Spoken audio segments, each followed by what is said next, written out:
Castor plant के बारे में।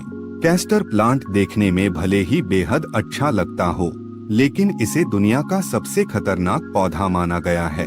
इस पौधे के बीज 2 दिनों के अंदर इंसान की जान ले सकते हैं। इसे घर में लगाने की भूल बिल्कुल नहीं करनी चाहिए। अगर आप इसे घर में लगाते हैं तो छोटे बच्चे इसके बीज गलती से निगल सकते हैं। नमस्कार, आपका स्वागत है। दोस्तों, भगवान श्री कृष्ण वास्तुशास्त्र का विशिष्ट ज्ञान रखते थे। यह ज्ञान समस्त मानव जाति के लिए अत्यंत महत्वपूर्ण और कल्याणकारी है। श्री कृष्ण ने 5 ऐसे पेड़ पौधों के बारे में बताया है जिनका भवन की सीमा में होना दुख एवं दरिद्रता लेकर आता है। ये वृक्ष घर के सामने होने से उस घर में निवास करने वाले लोगों की कभी उन्नति नहीं होती है। उन्हें हमेशा पराजय और निराशा का ही सामना करना पड़ता है। दोस्तों, वास्तुशास्त्र के अनुसार वृक्ष तथा पौधे हमारे भवन की सुंदरता को बढ़ाते अवश्य है, साथ ही ये वातावरण को शुद्ध रखते हैं। वृक्षों से सकारात्मक ऊर्जा का संचार होता है, जो हमारे जीवन के लिए अत्यंत आवश्यक होती है। वृक्ष नकारात्मकता को कम करके वातावरण को अधिक सकारात्मक बनाने का कार्य करते हैं। घर के सामने शुभ पेड़ पौधे लगाने से घर में बरकत आती है। साथ ही ये पेड़ पौधे कई प्रकार के वास्तु दोषों को नष्ट करते हैं। घर के आंगन में खड़े वृक्ष देवताओं के समान हमारे घर की रक्षा करते हैं। इसीलिए हमारे पुराणों और शास्त्रों में भवन की सीमा में कुछ शुभ वृक्षों का रोपण करने की सलाह दी गई है। आज हम जानेंगे हमारे घर की सीमा में कौन से वृक्ष तथा पौधे होने चाहिए और कौन से वृक्ष नहीं होने चाहिए। जैसे कुछ वृक्षों को शास्त्रों में शुभ बताया गया है, उसी प्रकार से वास्तुशास्त्र में अशुभ वृक्षों तथा पौधों का वर्णन मिलता है। इन वृक्षों का घर की सीमा में होना अशुभ और अमंगलकारी होता है। ये वृक्ष घर के सामने होने से दुख तथा दरिद्रता का ही सामना करना पड़ता है। इन वृक्षों के सानिध्य में रहने पर धन का नाश होता है, शत्रुओं में वृद्धि होती है, मनुष्य अपना मान सम्मान तक खो देता है। इसीलिए यदि आपने भी जाने अनजाने में अपने घर के आंगन में अथवा घर के अंदर ऐसे वृक्ष तथा पौधे लगाए हैं, तो बिना देरी किए उन्हें तुरंत हटा देना चाहिए। सबसे पहली बात है, घर के मुख्य द्वार को हमेशा ही लताओं से, फूलों और पौधे से सजाकर रखना चाहिए। मुख्य द्वार जितना सुंदर और सुशोभित होगा, उस घर में उतनी ही अधिक सुख शांति बनी रहेगी। किंतु ध्यान रहे, मुख्य द्वार पर किसी भी वृक्ष की छाया नहीं पड़नी चाहिए। इससे छाया वेध निर्माण होता है और परिवार में समस्याएं उत्पन्न होने लगती है। दूसरी बात है, भवन के आग्नेय कोण में और नैऋत्य कोण में किसी भी प्रकार के वृक्षों को लगाना शुभ माना नहीं जाता। ये वृक्ष जल्दी ही सूख जाते हैं और अशुभ परिणाम प्राप्त होते हैं।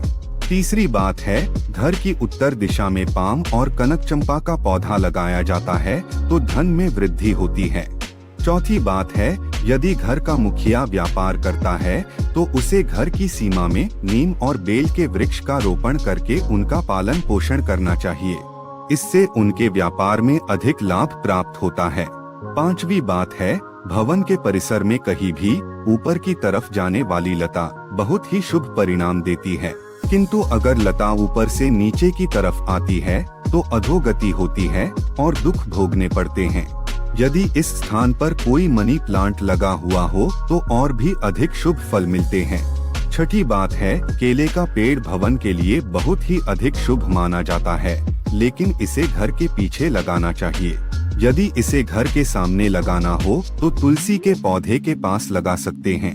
तुलसी के पास केले का पेड़ हो तो धन संपत्ति में अकस्मात ही वृद्धि होती है, क्योंकि केले के पेड़ में भगवान विष्णु निवास करते हैं और तुलसी में माता लक्ष्मी का वास माना जाता है। आइए अब जानते हैं कौन से पेड़ पौधे घर में लगाना अशुभ होता है। सबसे पहले बात कर लेते हैं कांटेदार पौधों की। दोस्तों, आपको घर में कभी भी कांटेदार पौधे नहीं लगाने चाहिए, क्योंकि कांटेदार पौधे हमारे वास्तु को प्रभावित तो करते ही है, साथ ही इस तरह के पौधे घर के छोटे बच्चों को भी नुकसान पहुंचा सकते हैं। इसलिए घर में कांटेदार पौधे लगाने से हमेशा बचे रहें, क्योंकि इनके कांटे नकारात्मक ऊर्जा उत्पन्न करते हैं। लेकिन फिर भी गुलाब जैसे कांटेदार पौधे लगाए जा सकते हैं, परंतु गुलाब के पौधे को घर की छत पर ही रखें तो बेहतर रहेगा। इसी के साथ अगर धार्मिक दृष्टि से भी देखा जाए तो भी कांटेदार पौधों को घर में लगाने से परिवार में लड़ाई झगड़े बढ़ जाते हैं, और इतना ही नहीं, इससे घर का वातावरण भी खराब होने लगता है। दोस्तों, दूसरे तरह के पौधे हैं दूध वाले पौधे। जी हाँ, अपने घर में कभी भी आपको ऐसे पौधे नहीं लगाने चाहिए जिनको काटने या तोड़ने पर दूध निकलता हो, क्योंकि इनमें से जो दूध निकलता है वह हमारे स्वास्थ्य के लिए ठीक नहीं होता है। अगर गलती से कोई बच्चा या बड़ा इन पौधों के दूध का सेवन कर ले तो यह हमारे शरीर के अंदर विष पैदा कर सकता है। इसलिए इस दुष्प्रभाव से बचने के लिए हमें ऐसे पौधों से दूर रहना चाहिए। वैसे धार्मिक दृष्टि से भी देखा जाए तो भी इन पौधों को घर में लगाने से घर की सुख शांति चली जाती है और घर में नकारात्मक शक्तियां प्रवेश कर जाती है। दोस्तों, इसी क्रम में तीसरे नंबर पर आते हैं मुरझाए हुए पौधे। दोस्तों, आपने देखा होगा कई बार हमारे घर के गमलों में लगे हुए पौधे सूख या मुरझा जाते हैं। तो ऐसी स्थिति में हमें इन पौधों को घर से बाहर निकाल देना चाहिए, नहीं तो जब भी आप घर में मुरझाए हुए पौधों को देखेंगे तो आपके स्वभाव में भी परिवर्तन आ जाएगा।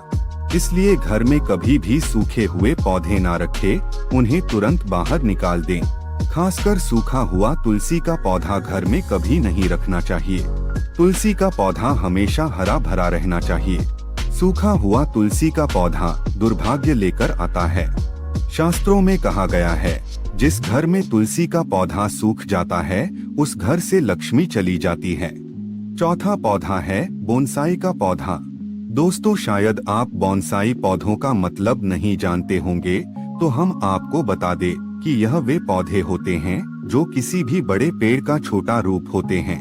इनकी बढ़वार को किसी वैज्ञानिक तरीके से रोक दिया जाता है। इसलिए माना जाता है कि इस तरह के पौधे हमारे चारों तरफ की सकारात्मकता को भी रोक देते हैं। इसलिए बोनसाई पौधों को ना ही घर में तैयार करना चाहिए और ना ही बाहर से लाकर लगाना चाहिए, क्योंकि वास्तुशास्त्र के अनुसार यह पौधे घर में रहने वाले हर सदस्य का आर्थिक विकास रोक देते हैं। दोस्तों, अब बात कर लेते हैं बबूल के बारे में। आपको पता ही होगा, यह एक बड़ा कांटेदार वृक्ष होता है, इसलिए इसका पौधा घर में लगाने का सवाल ही नहीं उठता। फिर भी कोई बोनसाई करके इसको घर में लगाने की सोच रहा है तो ऐसा बिल्कुल ना करे, क्योंकि यह वास्तु की दृष्टि से ठीक नहीं रहता। ऐसे पौधे सिर्फ हमें नुकसान पहुंचाते हैं, क्योंकि इनके कांटे बड़े हानिकारक होते हैं। दोस्तों, अब बात कर लेते हैं कैस्टर प्लांट के बारे में। कैस्टर प्लांट देखने में भले ही बेहद अच्छा लगता हो, लेकिन इसे दुनिया का सबसे खतरनाक पौधा माना गया है। इस पौधे के बीज 2 दिनों के अंदर इंसान की जान ले सकते हैं। इसे घर में लगाने की भूल बिल्कुल नहीं करनी चाहिए। अगर आप इसे घर में लगाते हैं तो छोटे बच्चे इसके बीज गलती से निगल सकते हैं। इस पौधे को घर में ही नहीं बल्कि घर के आसपास भी नहीं रखना चाहिए। अगर आसपास ये पौधा हो तो तुरंत इसे उखाड़कर फेंक दे। दोस्तों, अब बात कर लेते हैं बेर के पौधे के बारे में। कहा जाता है कि फलों में गिने जाने वाले बेर को खाने के लिए लोग इसे अपने घर में भी लगा लेते हैं, लेकिन यह गलत है। कहते हैं इसे लगाने से घर में नकारात्मक शक्तियां आ जाती हैं। केवल इतना ही नहीं, धार्मिक दृष्टि से भी अगर देखा जाए तो बेर के पौधे के घर में होने से आर्थिक समस्या बढ़ने के साथ ही धन की हानि भी होने लगती है। इस कारण से इसे घर में नहीं लगाना चाहिए। दोस्तों, अब बात कर लेते हैं घरों में सबसे ज्यादा लगाए जाने वाले पौधे मनी प्लांट के बारे में। दोस्तों, अगर आप अपने घर में तरक्की चाहते हैं तो घर के मुख्य द्वार पर आपको मनी प्लांट लगाना चाहिए। ऐसा करने से आपको नौकरी और व्यापार में तरक्की मिलेगी, परंतु मनी प्लांट के पौधे को लगाने के दौरान इस बात का अवश्य ध्यान रखें कि इसकी लंबाई दीवार से अधिक ना हो जाए। इससे आपके जीवन में परेशानियां आनी शुरू हो सकती हैं। मनी प्लांट का पौधा कभी खरीदकर नहीं लाना चाहिए, बल्कि इसे दूसरे स्थान से चुराकर लाना चाहिए, तभी इसका शुभ फल प्राप्त होता है। अब बात करते हैं पपीते के पेड़ के बारे में। वास्तुशास्त्र के अनुसार घर में कभी भी पपीते का पेड़ नहीं लगाना चाहिए, यह पेड़ घर के लिए बहुत ही अशुभ होता है। अगर यह पौधा अपने आप उग जाए तो इसे तुरंत उखाड़ना चाहिए। जब फल खत्म हो जाए तो उसके बाद इसे उखाड़कर फेंकना चाहिए। अगर पीपल का वृक्ष भवन की पूर्व दिशा में होता है तो घर में निर्धनता व्याप्त हो सकती है। वटवृक्ष घर की पश्चिम दिशा में हो तो घर में शोक का काल चिरकाल तक रहता है। दक्षिण दिशा में तुलसी का पौधा हो तो संतान को पीड़ा सहन करनी पड़ती है। किसी भी मृत वृक्ष की छाया घर पर पड़ती है तो यह मृत्यु सूचक होता है। मृत वृक्ष को तुरंत उखाड़ देना चाहिए। तो दोस्तों, इस प्रकार से वास्तुशास्त्र में घर में लगाए जाने वाले पेड़ पौधों के बारे में महत्वपूर्ण जानकारी दी गई है। कमेंट में जय श्री कृष्ण जरूर लिखे। साथ ही वीडियो को लाइक करना न भूले और दोस्तों के साथ शेयर करें। ऐसी ही जानकारी पाने के लिए चैनल को सब्सक्राइब जरूर करें। आप सभी का धन्यवाद।